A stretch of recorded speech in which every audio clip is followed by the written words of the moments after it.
welcome back to my channel. My name is Shelby and today I'm going to be doing some book recommendations. The trope I'm focusing on today is the brother's best friend trope. It's forbidden, it sometimes has a little bit of an age gap, and overall I usually love this trope. I have 5 different books to talk about today. As always, I will link them all down below and let's get right into it.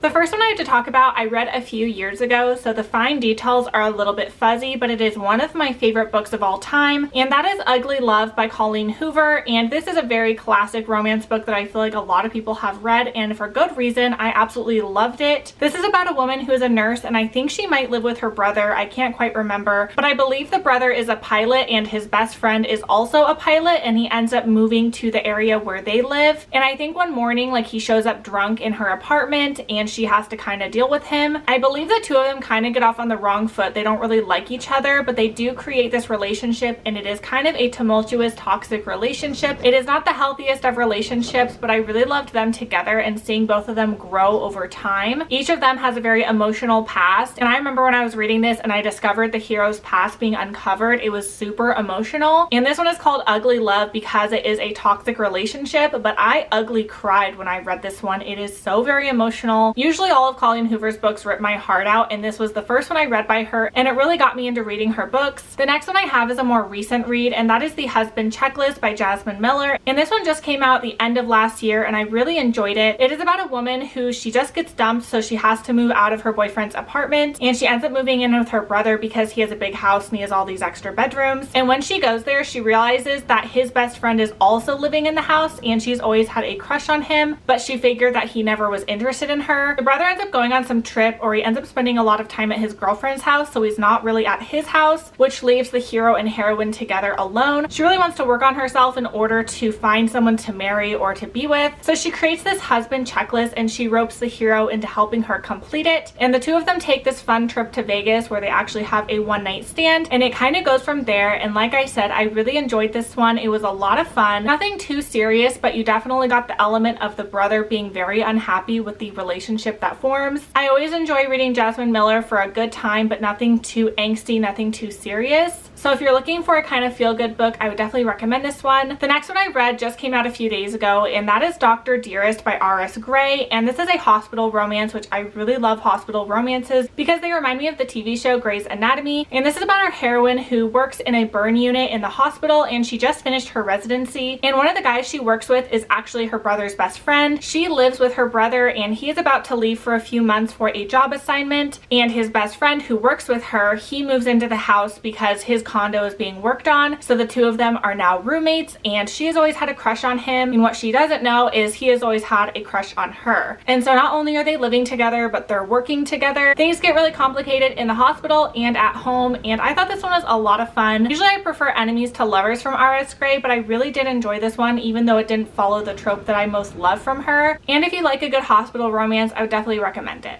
The next book that I have to recommend is A Pizza My Heart by Tegan Hunter, and this is the first book in the Slice series. It's about Ren and Foster, and Ren has a twin brother and his childhood best friend is named Foster, and the three of them were always like friends and hanging out together. And Ren doesn't know that Foster had a crush on her for years and he was secretly in love with her, and when they became adults he ended up moving to California and left without really saying goodbye, and it really hurt her feelings. And now it's years later and he is divorced and he has moved back to their small town, and now Ren and Foster are back in the same town and they're kind of rehashing what happened and why he randomly left. So it's the brother's best friend trope, but also friends to lovers because she was his friend as well. This one had a lot of humor to it. I love Tegan Hunter's writing because she is really funny. So if you're looking for a good laugh, I'd really recommend this one. The last one I have to recommend is The Breakup Bet by Kat Carmine, and this one is a very steamy read. So if you're looking for a nice steamy romance, I'd really recommend this one. This is about our heroine who I believe her roommate just moved out, and so her brother's best friend needs a place to stay, and so he moves in with her. I think both of them have recently gone through breakups. They're pretty opposite people. She loves to bake and cook and things like that,